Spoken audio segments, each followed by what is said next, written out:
बैठा है और नरेंद्र मोदी चीन को निकालना नहीं चाहते।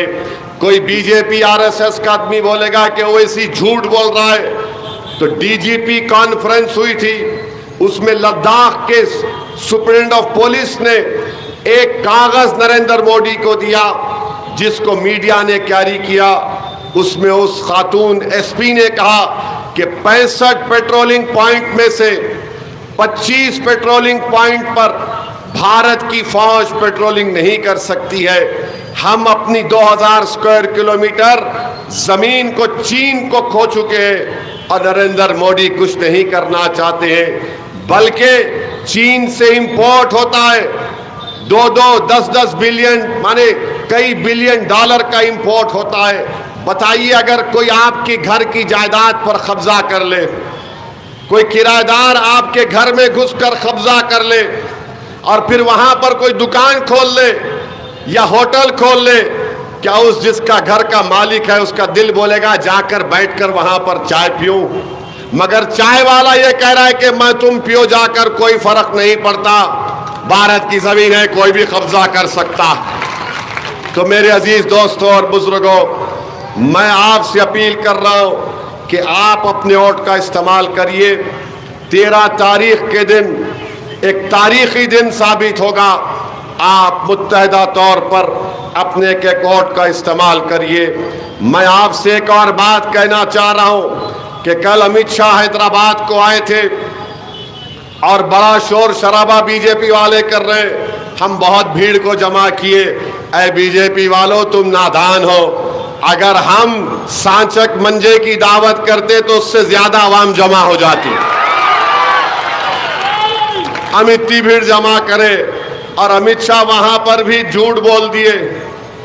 अमित शाह बोल रहे हैं कि 40 साल से रजाकारों का कब्जा है। अमित शाह, आप भारत के होम मिनिस्टर हैं। अगर आपको इल्म नहीं है, नॉलेज नहीं है, तो आप जरा जिनको जानकार लोग हैं उनसे पूछ लो कि जो रजाकार थे वो पाकिस्तान भाग गए, जो वफादार थे वो आज भी सीना तान कर तुमसे मुकाबला कर रहे हैं और कल भी करेंगे। और यही वफादार इंशाअल्लाह ताला बीजेपी को दोबारा हराएंगे इंशाअल्लाह ताला हैदराबाद की पार्लियामेंट के इलेक्शन में। मगर एक होम मिनिस्टर है, एक देश का होम मिनिस्टर है, आकर इस तरह की बकवास करते हैं। और फिर अमित शाह बोलते हैं कि डरने घबराने की जरूरत नहीं है। अमित शाह, जिस शहर का नाम हैदर कर्रार की निस्बत से रखा गया, वो हैदर कर्रार जिसने उस किले के दरवाजे को, खैबर के दरवाजे को निकाल कर फेंक दिया, यहां डरने वालों की बस्ती नहीं है, ये डराने वालों की बस्ती है, याद रखो अमित शाह। और तुम्हारे दिल में डर पैदा हो गया, इसीलिए अमित शाह ने अपनी जबान से कब मुसलमान कहा था, जाकर देख लो।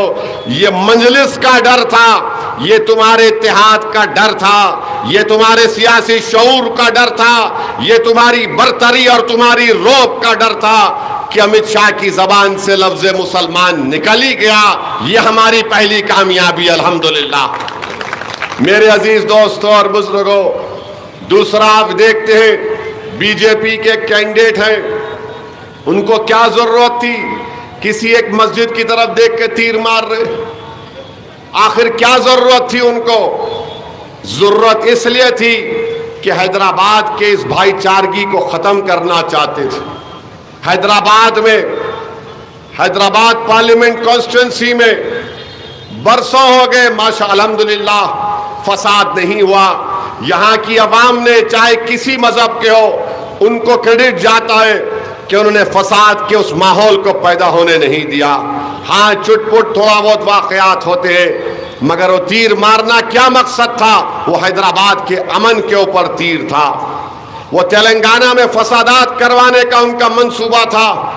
और फिर बाद में बोलते हैं नहीं नहीं ऐसा नहीं था। अरे वीडियो मैं नहीं बनाया, वीडियो दुनिया ने देख लिया कि तुम्हारी नीयत क्या है। तुम्हारी नीयत यह है कि हैदराबाद को फिर 1980 और 1990 के दहे में लेकर चला जाए। हम इंशाअल्लाह ताला हैदराबाद में फसाद होने नहीं देंगे। हम हैदराबाद के अमन को मजबूत करेंगे। और ये जो बीजेपी वाले बोल रहे अमित शाह आके गए, अरे बल्दिया के इलेक्शन में भी अमित शाह आए थे, बल्दिया के इलेक्शन में भी योगी आए थे। और जिस जगह पर अमित शाह जाकर कैंपेन किए, वहां से चौथी मर्तबा मंजलिस का कारपोरेटर राजमोहन कामयाब हो गया। और जहां जहां योगी गए, वहां पर यह समद बिन अब्दाद का बेटा कामयाब हो गया।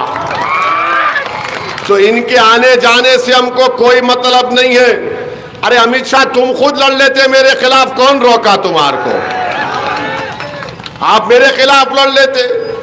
अरे इतनी फिक्र है हैदराबाद की कि जो मरकजी वजीर है उन्हें आ जाता, हर 2 दिन को कोई ना कोई आ जाता, और आता ही आते कि पहले शुरू हो जाता मेरे खिलाफ। अब सुना के वजीर आजम भी आएंगे। अरे कोई भी आ जाओ, कुछ नहीं होने वाला इंशाअल्लाह ताला। अल्लाह सुब्हानहू ताला हमको गालिब करेगा अपने फजल और करम से, हम कामयाबी हासिल करेंगे इंशाअल्लाह। ये लोग ये समझ रहे उन्होंने आ गए तो ऐसा होगा, अरे बहुत से 30 मार खा आके चले गए, कुछ नहीं हुआ, अभी भी कुछ नहीं होगा इंशाअल्लाह ताला। मगर आप बताइए कि नरेंद्र मोदी इस देश के वजीर आजम है, 133 करोड़ जनता के वजीर आजम है, जो जबान का इस्तेमाल देश के और मुल्क के वजीर आजम कर रहे, कह रहे हैं कि 17 करोड़ मुसलमान घुसपैठी हैं, मुस्लिम खवातीन ज्यादा बच्चे पैदा करती हैं, हिंदू बहनों के गलों से मंगलसूत्र उतार कर मुसलमानों को दे दिया जाएगा। नरेंद्र मोदी जिहादी कह रहे हैं। मैं नरेंद्र मोदी से पूछना चाह रहा हूं, आखिर आप ये जबान इस्तेमाल क्यों कर रहे हैं? कहां गया सिक्योरिटी काउंसिल की परमानेंट मेंबरशिप? कहां गया चंद्रयान 3? कहां गया 5 ट्रिलियन इकोनॉमी? कहां गया G20 की प्रेसिडेंसी? कहां गया विश्व गुरु? सब खत्म हो गया। तो नरेंद्र मोदी अपनी ओरिजिनलिटी पे आ गए। और वो क्या ओरिजिनलिटी है कि मुसलमानों को गाली दो। मेरे अजीज दोस्तों और बुजुर्गों, मैं नरेंद्र मोदी से पूछना चाह रहा हूं, आखिर आप हमको ही क्यों गाली देते हैं? आखिर आप अल्पसंख्यक समाज को, मुसलमानों को क्यों गाली देते हैं? मैं भारत के अल्पसंख्यक समाज, अक़लियतों, मुसलमानों से खास तौर से अपील कर रहा हूं और आपको बता रहा हूं कि गुजरात में एक मरकजी वजीर है, उनका नाम रूपाला है। उनका नाम रूपाला है। रूपाला ने अपनी तकरीर में राजपूतों के बारे में, क्षत्रियों के बारे में, ठाकुरों के बारे में कुछ बकवास बक दिया, जिससे उनके जज्बात को ठेस हुई। 1 लाख का जलसा गुजरात के राजपूतों ने किया और तय किया कि हम बीजेपी को वोट नहीं देंगे। उसका असर राजस्थान के राजपूतों ने कहा कि बीजेपी को नो वोट। मगर अभी उत्तर प्रदेश में पहला फेस कलेक्शन हुआ तो राजपूतों ने कहा कि बीजेपी का बायकॉट। अब पूरे मुल्क का राजपूत कह रहा है कि हमारी तौहीन रूपाला ने किया। बताओ, हमारे पास भी कोई इज्जत नफ्स है या नहीं?